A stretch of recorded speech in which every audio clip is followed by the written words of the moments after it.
Cara, descobri algo que mudou completamente a minha relação com dinheiro. Eu costumava acordar com aquela sensação sufocante, sabe? Aquela voz constante na cabeça gritando sobre contas atrasadas, cartão estourado, dívidas crescendo. É como se o dinheiro tivesse controle total sobre os meus pensamentos. Mas, finalmente consegui fazer isso parar, e hoje quero compartilhar como silenciei esse grito do dinheiro na minha cabeça e como você também pode. É uma jornada de transformação que vai além de planilhas e orçamentos, é sobre paz mental. Você já percebeu como o dinheiro literalmente fala com a gente? E não é um papo tranquilo, é um grito constante. Você não tem o suficiente. Como vai pagar essa conta? Está gastando demais. Nunca vai conseguir comprar uma casa. É um diálogo interno tóxico que transforma qualquer decisão financeira numa fonte de ansiedade. O primeiro passo para mudar isso é reconhecer esse padrão. É como aquele amigo tóxico que só aponta problemas, mas nunca traz soluções. Precisamos identificar quando essas vozes começam a gritar para poder silenciá-las. Um sinal claro de que o dinheiro está gritando na sua cabeça é a insônia financeira. Você deita na cama e de repente começa a fazer contas mentais, lembrar de boletos que vencem amanhã e imaginar cenários catastróficos sobre seu futuro financeiro. Comigo era assim. Eu passava horas rolando na cama com pensamentos como: e se eu perder meu emprego? Ou como vou pagar o aluguel mês que vem? Essa ansiedade noturna é um termômetro poderoso. Quanto mais o dinheiro grita na sua cabeça, mais ele rouba seu sono e sua paz. Outro sintoma clássico é aquela vergonha de olhar o saldo da conta. Você já se pegou adiando abrir o aplicativo do banco? Ou sentindo aquele frio na barriga antes de ver quanto gastou no cartão de crédito? Eu fazia isso direto. Chegava a passar dias sem conferir minhas contas por puro medo do que iria encontrar. É como se o dinheiro gritasse tão alto que a gente preferisse tampar os ouvidos. Essa evitação é perigosa, e só faz o grito ficar mais alto com o tempo, porque a incerteza alimenta ainda mais a ansiedade. A compra impulsiva como válvula de escape é outro sinal de que o dinheiro está no controle. Parece contraditório, né? Você está preocupado com o dinheiro, mas acaba gastando para aliviar essa preocupação. Comigo era assim. Toda vez que eu me sentia ansioso com minhas finanças, acabava comprando algo para sentir aquela dopamina momentânea. Um tênis novo, um eletrônico, uma roupa. Era como se o ato de gastar temporariamente silenciasse o grito, mas depois ele voltava muito mais alto. É um ciclo vicioso que parece impossível de quebrar. O dinheiro também grita quando comparamos nossa situação financeira com a dos outros. Você abre o Instagram e vê alguém em uma viagem incrível, enquanto você mal consegue pagar as contas do mês. O colega de trabalho compra um carro novo, enquanto você ainda está pagando o consórcio do seu usado. Essa comparação constante é tóxica e alimenta pensamentos como: estou ficando para trás ou nunca vou conseguir ter isso. É o dinheiro gritando através dos olhos dos outros, e isso pode ser devastador para a nossa saúde mental. Um dos sintomas mais prejudiciais é quando o dinheiro começa a afetar seus relacionamentos. Discussões com o parceiro sobre gastos, evitar encontros com amigos para não gastar, mentir sobre sua situação financeira. Passei por isso. Chegava a inventar desculpas para não sair com os amigos porque estava sem grana, mas morria de vergonha de admitir. O dinheiro estava literalmente se intrometendo nas minhas relações mais importantes, gritando tão alto que afastava as pessoas ao meu redor. Quando isso acontece, é um sinal grave de que a relação com o dinheiro está doente. Você sabe quando o dinheiro para de gritar? Quando você começa a encará-lo como uma ferramenta, não como um juiz da sua vida. Foi uma grande mudança de perspectiva para mim. Em vez de ver o dinheiro como algo que me definia ou que media meu valor como pessoa, comecei a vê-lo simplesmente como um recurso, como água ou eletricidade, algo que precisa ser gerenciado, não temido. Essa mudança de mentalidade foi o primeiro passo verdadeiro para silenciar aquela voz constante na minha cabeça. O ponto de virada na minha jornada foi entender que a relação com o dinheiro é mais emocional do que matemática. Não importava quanto eu ganhasse, já tive momentos em que ganhava bem e mesmo assim o dinheiro não parava de gritar. Percebi que precisava resolver minha relação emocional com ele antes de qualquer planilha ou orçamento. Foi como descobrir que estava tratando o sintoma, não a causa. Os números são importantes, claro, mas eles são apenas a superfície de um problema muito mais profundo. Um exercício que me ajudou muito foi identificar minhas crenças limitantes sobre dinheiro. Você já parou para pensar no que aprendeu sobre dinheiro na infância? Coisas como dinheiro é sujo, rico é malvado, nunca teremos o suficiente. Pessoas como nós não ficam ricas. Eu carregava várias dessas sem perceber. Essas crenças são como alto-falantes que amplificam o grito do dinheiro. Ao identificá-las e questioná-las, comecei a baixar o volume desse ruído constante na minha cabeça. A prática da gratidão financeira foi revolucionária para mim. Em vez de focar apenas no que faltava ou no que eu não podia ter, comecei a agradecer pelo que o dinheiro já me proporcionava. Água limpa saindo da torneira, um teto sobre minha cabeça, comida na geladeira. Parece básico, mas quando você começa a reconhecer o que já tem, aquela sensação de escassez constante, o grito do nunca é suficiente, começa a diminuir.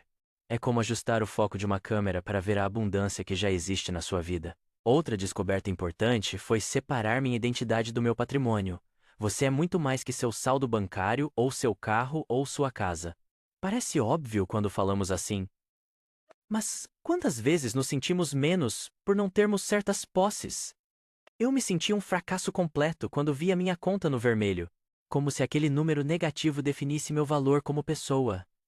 Quebrar essa associação foi libertador. Meu patrimônio líquido não é meu valor como ser humano, essa distinção silencia muitos gritos. Criar um orçamento realista e flexível mudou minha relação com o dinheiro completamente. A palavra orçamento costumava me dar arrepios, parecia uma camisa de força, mas descobri que um bom orçamento não é sobre restrição, é sobre clareza e escolhas conscientes. É como um mapa para suas finanças, não uma prisão. Quando comecei a planejar meus gastos de um jeito que fazia sentido para minha vida real, com espaço para pequenos prazeres e imprevistos, o dinheiro começou a falar em um tom muito mais tranquilo. Aprender a diferenciar necessidades de desejos foi fundamental. Nossa sociedade confunde isso o tempo todo, fazendo parecer que o novo iPhone é uma necessidade básica. Fiz um exercício simples: listar o que eu realmente precisava para viver bem, versus o que eu apenas queria ter. Descobri que muitas coisas que me deixavam ansioso eram apenas desejos, não necessidades reais. Isso não significa que devemos viver como monges, mas entender essa diferença ajuda a baixar o volume daquela voz gritando: compre isso agora ou será infeliz para sempre.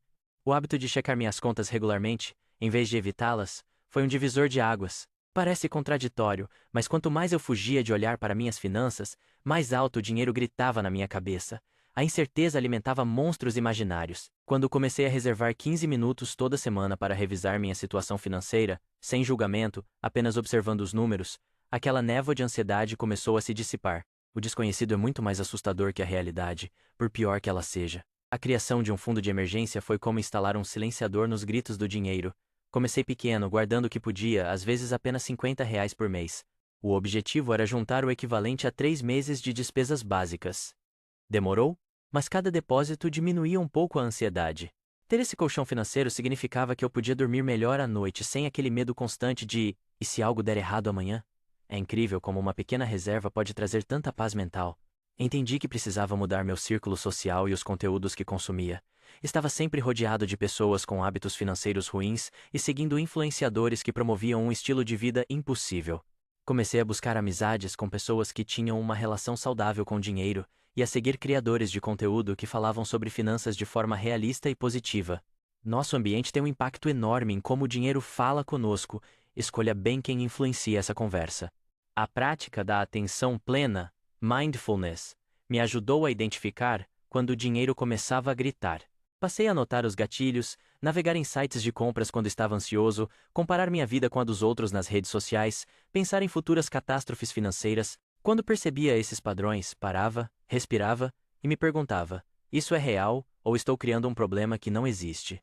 Essa pausa consciente interrompia o grito antes que ele se tornasse ensurdecedor. Aprendi a importância de celebrar pequenas vitórias financeiras. Paguei uma dívida? Consegui economizar para um objetivo? Resisti a uma compra impulsiva? Comecei a reconhecer e comemorar esses momentos. Antes, só me focava no que faltava fazer, nas metas distantes, nos problemas ainda não resolvidos. Essa mudança de foco para o progresso, por menor que fosse, ajudou a transformar minha narrativa interna sobre dinheiro, de uma história de fracasso para uma de evolução constante. Um dos maiores aprendizados foi aceitar que o dinheiro é apenas um meio, não um fim. Passei muito tempo perseguindo números maiores na conta bancária sem me perguntar: para quê? Quando comecei a conectar o dinheiro com meus valores e propósitos de vida, a conversa mudou completamente. Não era mais sobre ter mais dinheiro, mas sobre usar o dinheiro para viver melhor, de acordo com o que realmente importava para mim. Essa clareza de propósito silenciou muitos gritos desnecessários. Descobri que falar abertamente sobre dinheiro pode ser terapêutico. Cresci num ambiente onde dinheiro era tabu, não se discutia, era assunto privado e vergonhoso.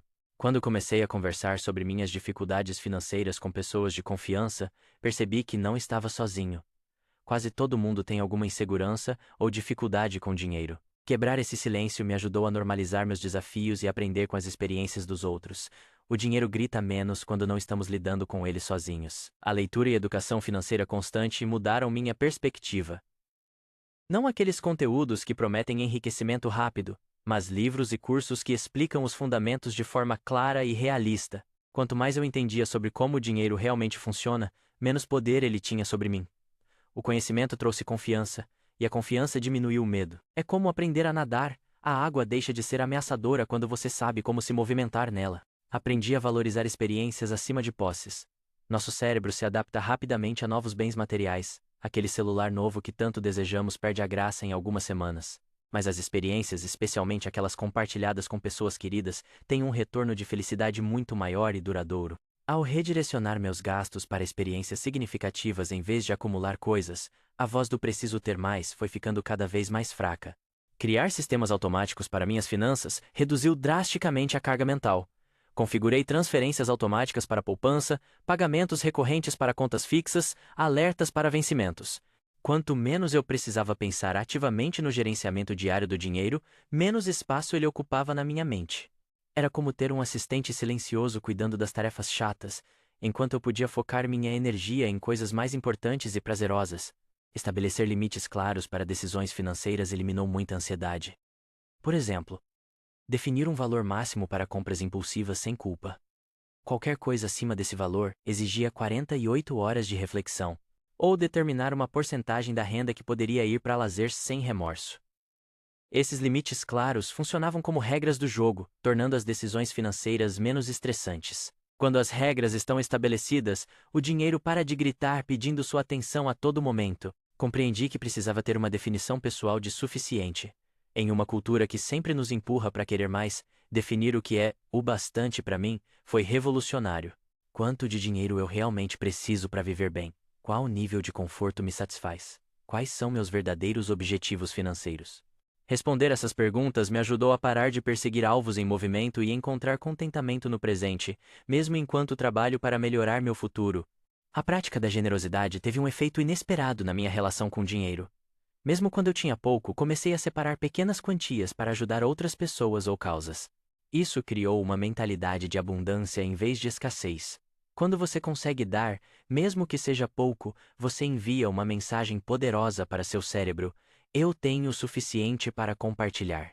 Essa mudança de perspectiva diminui significativamente aquela voz de pânico financeiro que nos faz agarrar cada centavo por medo. Adotar uma visão de longo prazo mudou completamente o volume dos gritos. A ansiedade financeira geralmente vem de uma perspectiva imediatista. O problema de hoje parece que vai durar para sempre. Quando comecei a enxergar minha vida financeira como uma maratona, não como uma corrida de 100 metros, a pressão diminuiu. Passei a entender que haverá altos e baixos, que um mês ruim não define minha trajetória inteira, e que pequenas ações consistentes têm um impacto enorme ao longo do tempo. Então, como colocar tudo isso em prática hoje mesmo? Comece com um único hábito que silencia os gritos.